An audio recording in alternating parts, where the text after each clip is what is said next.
Hello, YouTube.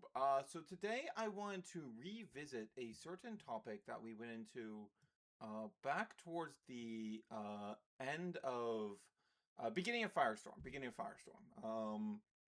So I have a video from back at the beginning of Firestorm, um, talking about basically the discourse that was going on at the time, about the counter runes, the generic counter runes, and whether we should be hitting them. And I want to revisit this topic with the context of Lifestream before we get any of like the new counter runes that we're going to be getting in Sunstrike. Um, so let's just do a quick recap of what the points we were making in that video were. So up here we have all of the counter runes from Firestorm and earlier, that like fill the role that we need out of the counter runes. That role is effectively, is it going to like help us shift the balance of power in the board state? Like, is it going to help us maintain our board state so we can crack back on our opponent's turn? Um, Largely, this comes in the form of affecting combat because Elestrals is a very combat-centric game. It can come in other forms, but if it comes exclusively in another form, um, then it tends to be a bit more niche. This is why Gorgon's Gaze remains like a very critical card, because the very thing that makes it so overpowering, the fact that it not only negates the effect on the chain, it also suppresses that electro for the rest of the turn, prevents it from receiving enchantments of spirits, prevents it from nexusing, prevents it from ascending, prevents it from attacking. That versatility is key to like what makes the card essential, because you never feel bad about running this card, that is able to stop your opponent's effects. That is a crucial thing that the game is kind of built around. So many effects are like so much more overpowering if you have no means of stopping them. If like there's no threat of any errant back row being something that could stop it. Um, and like you never feel bad about having 3 copies of this because it can also stop attacks. That's the most important additional part of it. Um, and the other stuff allows for a lot of really cool creative use cases that I really enjoy, personally at least. That's why Gorgon's Gaze ends up so essential. So of course we also have like the super stable shield PTA Tsunami. That PTA like just hard removes the card, and in a lot of scenarios it's going to stop something crucial of yours from being removed by combat before it goes away. And then shield and Tsunami are just like often just attack negates, with additional upsides. Shield is effective against ascensions in particular. Really good deterrent about the stupid ass towers cards that we keep printing with some form of immunities that become really difficult to deal with. In addition to because of their large stat line. Um, we'll talk a bit more about shield later. And then Tsunami is, oh, my opponent has gotten ahead of me, but I can maintain my board position by using Tsunami, stopping all of their attacks. And then we're in a good position. Alter hasn't seen a ton of play in recent times, but it used to be really good. As like both able to re-trigger receive effects, being able to be played in ways where it was effectively free, where you would uh yeah, where you would play it like just using spirits that were already on your board, um and that's not actually pay any cost for it, which was always really good anytime you pulled that off. um that would particularly happen when, because of a nexus play on the previous turn, you had a spirit or an extra spirit already on an Elestral, or you had something like Necklace of Harmonia on the board, where you would pay 1 off the Necklace of Harmonia, and then you would nexus the other spirit of Necklace of Harmonia over to something else. Um, Argo has seen a bit more play in recent times. Still very powerful card. Its ability to just fetch a +5 attack equipment in the form of Necklace of Harmonia means that it's extremely capable of just swinging combat completely in your favor. And it's like it's the counter rune that is like most capable of completely reversing the board state. Um, very powerful card still. Has only like arguably has gotten even stronger because we've gotten some really good artifacts in in Lifestream. Um, Thrisis of Dionysus is what I think of the most because Enrage +2 attack and drawing a card whenever the card attacks are all really, really strong properties, and it's on a 1 cost artifact. A lot of the artifacts that Argo has traditionally used are 2 cost, which is a lot of what contributes to the card being so expensive. So every time a card like Thrisis or Lyre of Apollo from Firestorm gets the job done, it's always a really big deal. Okay. And then the rest of these are like more niche stuff. However, we're gonna talk about a bit like Pandora's Box, Dense Fog, and Monsoon of Urus have panned out a lot better in Lifestream than they were in Firestorm overall. As game plan decks have gotten more competent, your capacity to stop your opponent's effects from going off has become more important. So even though these cards are still do still have some of their situational issues, those situations are a lot more likely to come up and a lot more likely to stop your opponent from getting a true swing back on you. Monsoon of Urus, of course, Galaxy has remained a good card. So if you're in a deck that's already using Galaxy, Monsoon becomes even better. Hermes Trickery is something that's also panned out much better in Lifestream, but that's because of Aviolith. It's still like a card that's very specific to one specific deck. However, because Aviolith was such a strong support card for Hermes, the extreme power of Hermes Trickery has really shown. And yeah, this is really like definitely in one of those categories now. And then the rest here are things that can potentially, in very specific scenarios or very specific decks, influence combat. I also put Poison Nectar in here because Poison Nectar is something that's actually gotten better in the last couple formats. Because being able to negate and destroy a Morphos Chimera or a base Aphros are both really, really powerful in the right spots. Can be really, really threatening. And in like Spoiled Fruit is able to pull off that negate and destroy thing quite a bit less frequently than used to be able to. But we are seeing more Elestrals that Poison Nectar is able to interact with and just completely disrupt and destroy. It's very, very powerful every time it gets to pull this off. Okay, then we have the new ones. These are like every counter rune from Lifestream. And like, so one of the things I talked about in my previous video is that so in order for us to like really be in a position where we can hit these counter runes is that at current the only ones that are reliable are really these 4. These 2 require your deck to be built in some pretty specific ways. And these 3, while good, still aren't affecting combat, and like the game is still very combat centric. That aspect has not changed all that much. Effects like Pandora's Box and Dense Fog are a lot stronger than they used to be, but that doesn't change that like reliably affecting combat is still like the thing that you need most of your counter rune lineup to be doing. A lot of the thing that helps Hermes Trickery is that Hermes Trickery is a card that will almost always be able to affect combat. It's just a question of if it's online. But it will practically always be able to like shift the board state in your favor in some way. It's just an extremely powerful card because of that. So to put us in a position where we can even consider touching some of these really, really stable counter runes, we need stuff that can fill that void. We need more stuff that is able to reliably affect combat. And one of the things I'm very excited about with Lifestream is that we printed a bunch of those. We printed like 4 of those. So let's talk about them real quick.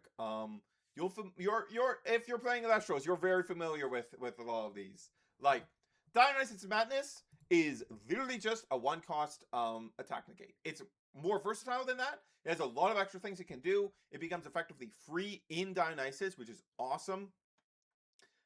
Enrage gives you some additional things you can do. It's just a really nice versatile card, and it's effectively just a one cost attack negate. Um, and in that past video, one of the things I really talked about that I really wanted to see is I wanted to see each element get a one cost attack negate that does something bonus. So that they're all distinguished from each other, and then we do a full cycle of 8 of those, and we're in a much better spot to do something about those older counter runes. Um, and Dionysus Madness is like exactly that direction. It is an attack negate for one cost with upsides. Similarly, Guardian of Light is the same deal. Guardian of Light is it trades the versatility that Dionysus Madness has for just being a really strong attack negate. For just being an attack negate that costs you -1 spirits. Really strong card. Then we're gonna skip out over Whiteout for a moment and talk about Rise from the Shadows, because it doesn't initially read like an attack negate, but effectively it is. Rise from the Shadows is just 1 Lunar. When one of your Elestrals is destroyed by your opponent, you special cast an Elestral from your underworld using Lunar from your underworld. What is that? That can be an attack negate. If your opponent runs over your thing with combat, you flip up Rise from the Shadows. You bring your thing back. Congratulations. You have, in essence, negated the attack. And it's doing it in an interesting way that has a lot of other applications. And like, I also like the part where like some of these are can be flipped over at any time. Like Dionysus Madness can be flipped up anytime, completely free timing. While like stuff like Rise from the Shadows and Guardian of Light in exchange for being powerful in different ways don't have that versatility. The design of these 3 cards is really fantastic. I like these 3 a lot. These 3 have done a great job at pushing us towards a future where we don't necessarily need Gorgon's Gaze and Shield and PTA. Of course, this set also had good old Cynector, Cynector, champion of Dionysus, that did a lot for one of the staple runes, Poison Tipped Arrow. And I can't say that I'm mad about that happening, because like Poison Tipped Arrow is the one that's like, yeah, I really don't agree with the idea that we should be getting rid of this card to begin with, because it was always the Omni counter rune that had the most capacity to play around it, and the more like combo plays to get into an Ascension we get and that sort of stuff, the more ways there are to play around Poison Tipped Arrow. Like I always think of Champion of Zeus stuff, because like Champion of Zeus stuff can just play through Poison Tipped Arrow like it's nothing. Like if you put out a threat that they want PTA and they do PTA it, and then you just go into Griffuse over top it, congrats, they got nothing out of it. Like there's always been a lot of capacity to play through or make PTA really expensive. That the card has always been vulnerable to. So I really don't mind getting a really good searcher like this. It makes like having enough counter runes a lot more reliable. There's a lot of good stuff for the game that I feel that Champ Cynector has done. Yeah. The other counter runes we got this set we got Whiteout. I am personally not a fan of this card. But it is like, it's not an attack negate, but it is still very effective at maintaining your board position. Is able to do that in a lot of positions.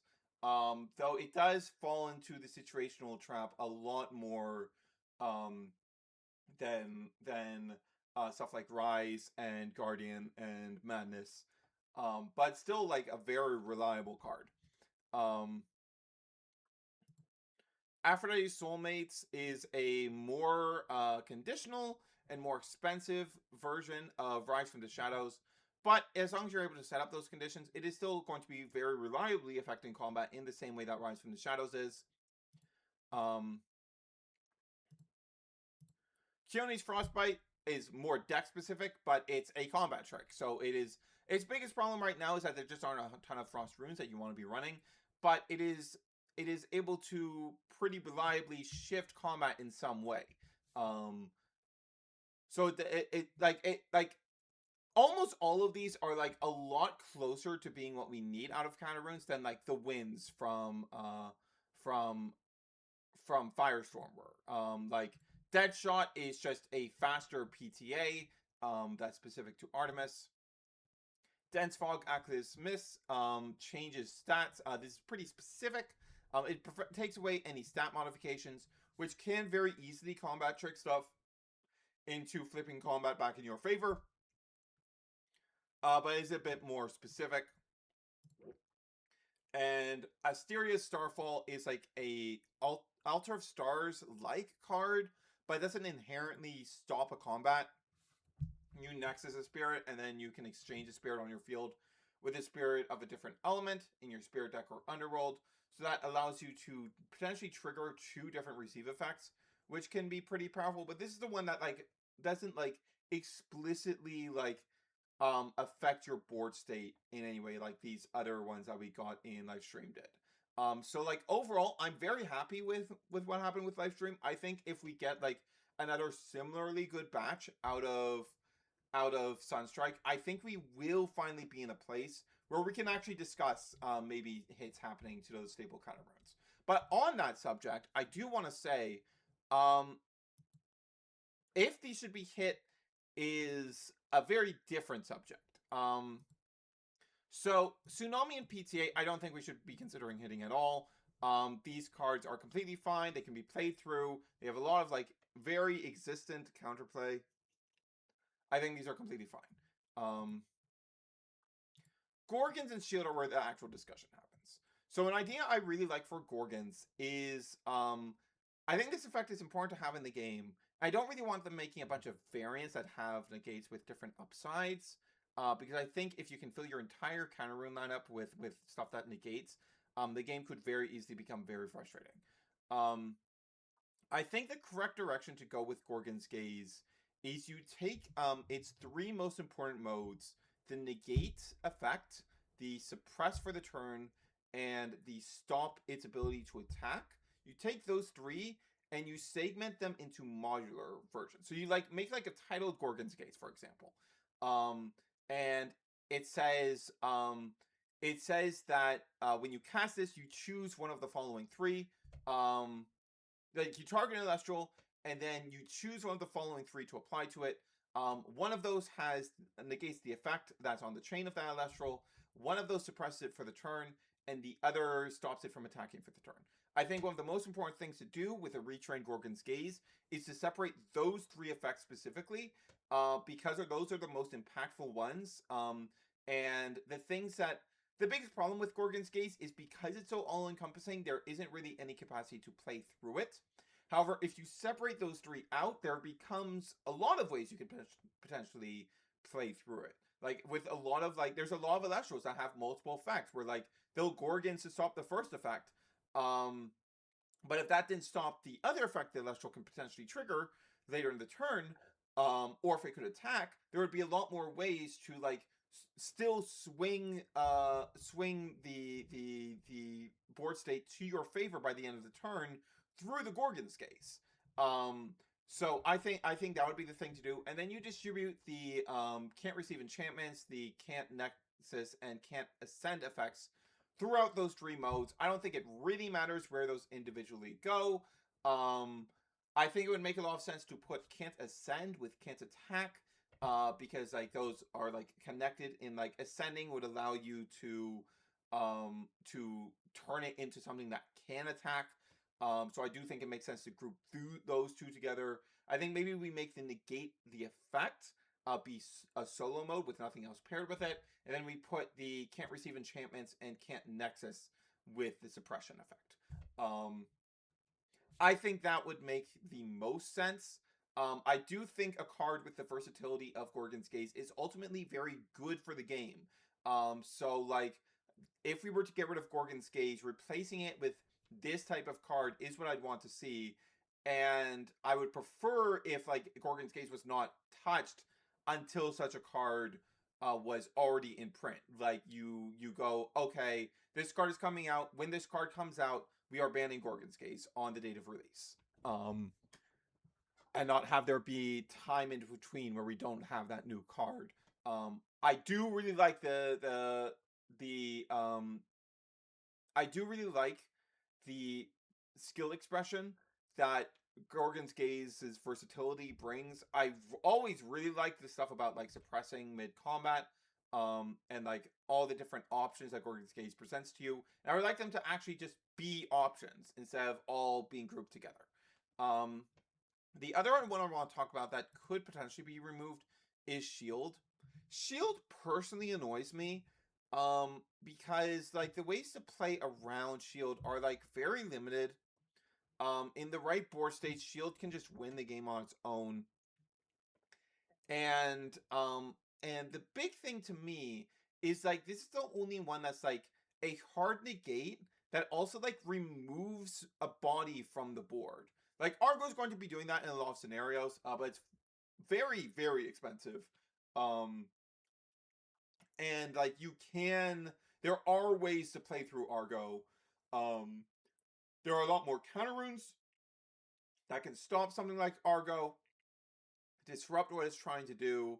Like there's a lot more options into Argo than there are into Shield. And that's always kind of annoyed me about Shield. But on the other hand, I really don't like the big bunguses that are like unaffected. Um and Shield is kind of an important deterrent to those. Like it stops a lot of them from succeeding because they get put in this weird spot of, if I can't get rid of all your back row, I'm going to be scared of Shield and I'm going to chicken myself out of attacking, and that makes those cards kind of risky. And I do think it's good to have a deterrent to those cards, but personally, I prefer those cards didn't really exist. I think the other problem with removing Shield is printing different ways of dealing with those cards will largely come in the form of non-targeting removal, and I don't think non-targeting removal is a very good thing for the game. Non-targeting removal is like it's like it allows you to deal with Chronodile and Voltempest and stuff like that. But I don't like it existing because the weird play patterns with responding to it don't feel good, and I don't want that to become the standard way of how we have to think about effects that remove cards, right? So like Shield is something that I would like to see go away someday, but I am pretty worried about what happens with those towers, and the kinds of games that might end up being created if we just get rid of Shield. However, Shield is the one I think like we are the closest to being able to get rid of. I think like realistically we could probably get rid of Shield right now and it would be fine. And the game might honestly be better for it. Like that position of being like a negate that actually removes something from the board is like, it feels really bad. Like Gorgon's Gaze, as powerful as it is, still leaves your guy on the board. Your opponent still has to clear your guy, and you still have the capacity to use your own counter runes to protect it. Tsunami, Alter, Madness, these all protect your guy, and allow you to set yourself up for a position where you remove it. But they don't hard do it. PTA also gives you time to get like value out of your card or play through the PTA removal that you know is coming. Like get more value out of those spirits. Find a way to turn it into something else so that it doesn't die. Like there's a lot of potential counterplay into PTA that really doesn't exist for Shield. So like Shield is the one of these that I would most like to see go. And I think we are probably, I think with Madness, Guardian, and Rise from the Shadows, I think we have enough counter runes that affect combat going around at this point that we could probably get rid of Shield now. I think we are probably in a good enough position to get rid of Shield. I'd still be a bit worried about it, but because of my personal dislike of all of those Towers type cards. But I think that's the one that we are like absolutely in a place where we could get rid of it. Gorgon's Gaze definitely not. PTA and Tsunami, even if like we shouldn't be trying to get rid of these cards are completely fine and healthy. Gorgon's Gaze we should just replacing with a more modular version. I think the only one of these that we should really be talking about getting rid of is Shield. Is the only one that's like I can't really see a good way to fix it, and I do think it interacts with the board. Like the way it negates attacks is like, and like we're seeing it in Sunstrike where like a bunch of the big ascensions are like being given effects that effectively do nothing but make them immune to shield. And yeah, like it's also a big deterrent for like more fair 3 costs to succeed, right? The fact, like, if you get PTA'd, you're probably still going to be able to beat over something on your opponent's field, deal some damage because you had more spirits on your guy than they did, before your thing goes down to PTA. That doesn't happen with Shield. They keep their stuff, you lose your big drop, and you have to work your way back up to it again. And it's like, I don't like Shield. I don't like Shield. I would like to see it go. I think we're pretty close to that position. I don't think any of the others should be going. Gorgon's Gaze, I think, should be replaced with a modular version. The rest are completely fine, and I'm very, very happy with the overall direction we're going with counter runes. Though, personally speaking, I do think we should ban Whiteout at some point. I don't think this effect is very healthy for the game. I especially don't like the way that this thing makes you immune to your opponent's counter runes, your opponent's attempts to disrupt your strategy. And like, I really don't like this card existing. And like, side tangent, my other issue with Blizzard Whiteout is like, one of the things you'd want out of a counter rune titled Blizzard is you'd want something for like doing cool Firestorm Shiverwar things on your opponent's turns to destroy Lestral on your opponent's field during their turn. But Blizzard is so timing specific because of what it does, that use case doesn't feel very relevant, because you're already disrupting something your opponent's attempting to do to take back control of the board when you'd be able to use Blizzard. And as a result, it means that the destruction from that you can get from Firestorm Shiverwar feels very redundant. So I don't even like it as a title Blizzard. I'm just very annoyed about this card in general. And it's like the only one of these 9 new counter runes that we got on Lifestream that feels like a miss. That feels like just a complete design miss. But hey, it is what it is. With that said, this is going to be Hunter Surge signing off.